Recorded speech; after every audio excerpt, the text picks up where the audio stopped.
Why is Tesla stock down 6.27% today? There are quite a few reasons, but you can see Elon has been tweeting. This is one reason. You can read what it says here. It has something to do with deplatforming a president. I'm not going to get into the details, but you can probably see how that also affects Tesla. And it was not just one tweet. It was many tweets. Elon saying here the branch Covidians are upset. Elon is saying somehow the nation of Sweden is fine. I, by the way, did my DNA test and it says that I have some Viking blood in me. And we can probably tell that from my blonde hair. It was a whole avalanche of tweets. My pronouns are prosecute/Fauci.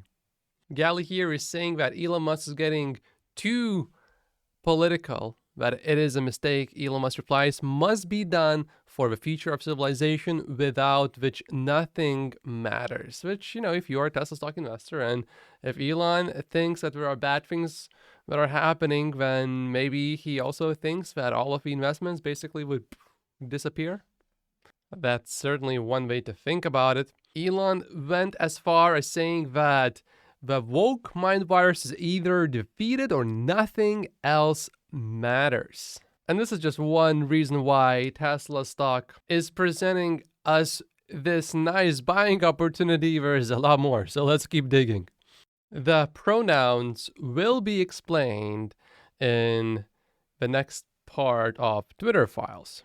Also, there have been a lot of clips circulating of Elon Musk going on stage with Dave Chappelle and Elon getting supposedly booed. There seem to be a lot of people posting about this, and it's getting some views. Meet Kevin even made a video that, well, titled, Elon Musk is turning into a clown. Idiot?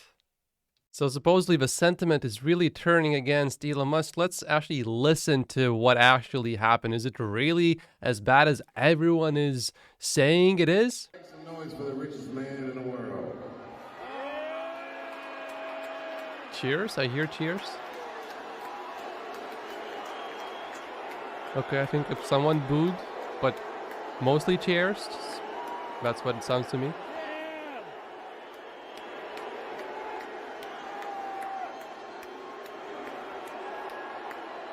How many boos do you hear?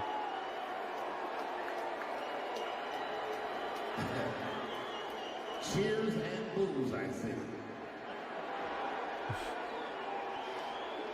When you listen to the whole 5 minutes, there are very few moments where you can mostly hear the boos and then it turns into cheers, because it seems like when someone starts booing, others want to show that they are supporting, so they start cheering. So that was a minority booing. And Elon himself is saying that technically it was 90% cheers and 10% boos, except during quiet periods. But still, that's a lot of boos, which is a first for me in real life, frequent on Twitter.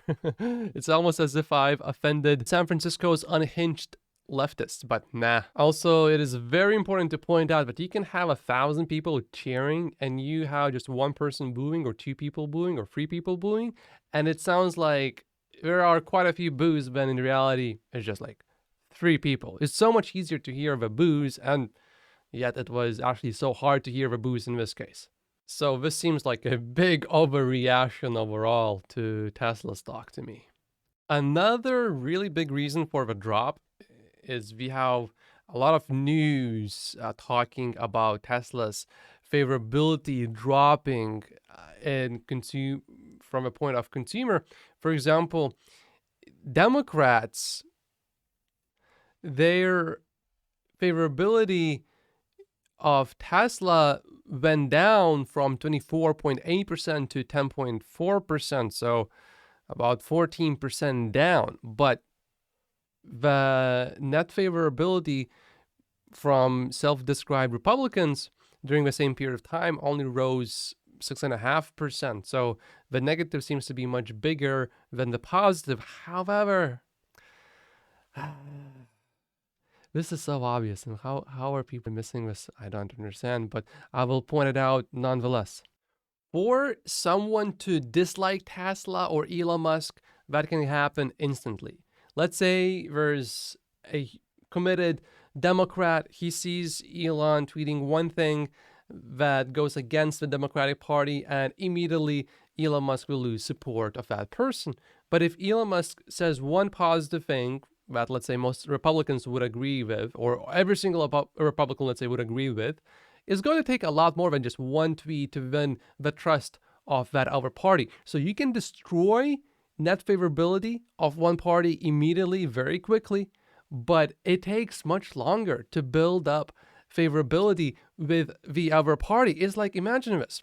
Let's say you are in a relationship, girlfriend, wife, and you can destroy that relationship very quickly. Let's say if you meet someone for the first time, just so happens that that particular day, when you ate your lunch, you had something stuck in between your teeth and no one told you, and now you went to see this woman, and yeah, she's not gonna like you after that. So you can lose favorability very quickly. But if you want that relationship to work, for example, it's going to take you how long to date that woman for you to get married? 1 year, 2 years, 3 years, 5 years? It takes quite a long time. So this is a slow transition. I think the net gain will basically be around probably zero, or actually, it might actually even be bigger, because if Twitter now becomes a trusted platform, which right now, uh, I think many people have a mixed opinion about it. Over time, as it appears that Twitter is the platform for the truth, not for just one single party, then I think the net favorability of Tesla and of Elon Musk together at the same time will start to go up overall.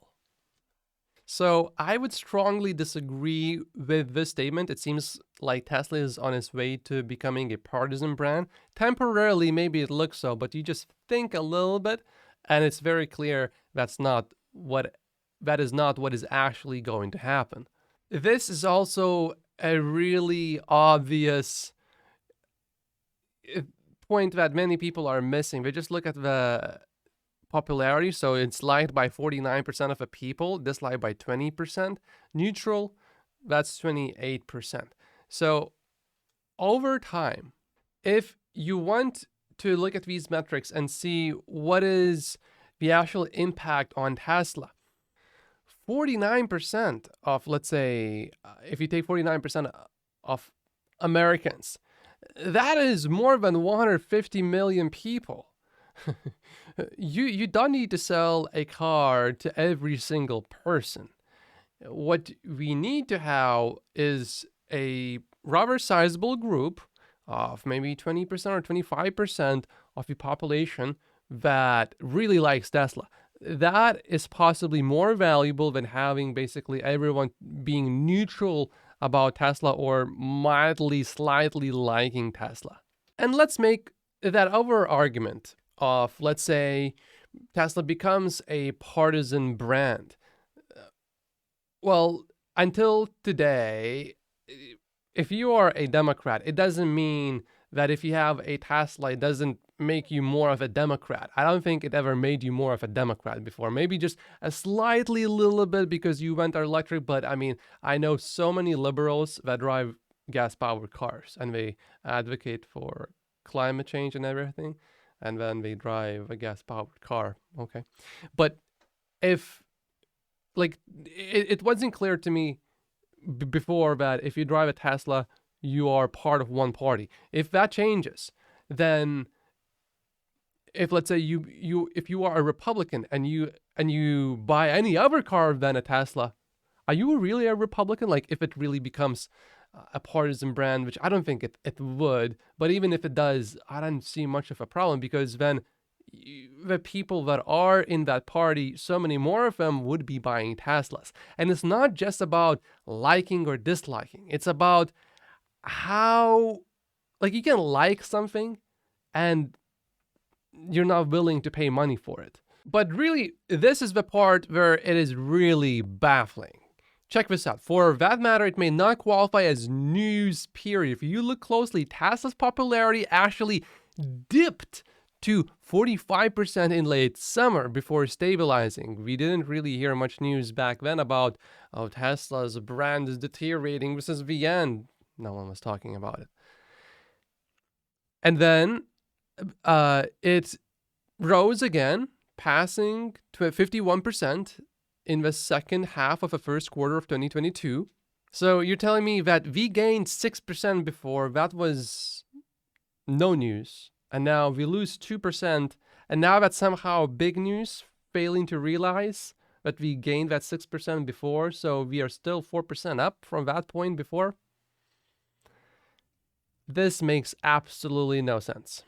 And Tesla now has a lower price to earnings ratio than Chipotle. Tesla at 52, Chipotle at 54. Institutional investors, they think that Tesla's growth will be slowing down. Their growth estimates are not as high as what Tesla certainly is projecting, and not as high as what most retail Tesla stock investors are expecting. And also institutional investors, the way they compare these two companies, Chipotle has a full-time CEO and Tesla does not, which is true. But to that I reply, Chipotle does not have Elon Musk.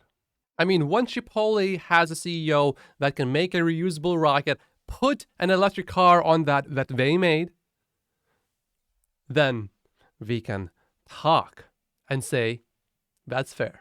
But until then, I am all in Tesla stock in my stock portfolio. My name is Matt Posius. These are 48 reasons why I only own Tesla stock in my stock portfolio.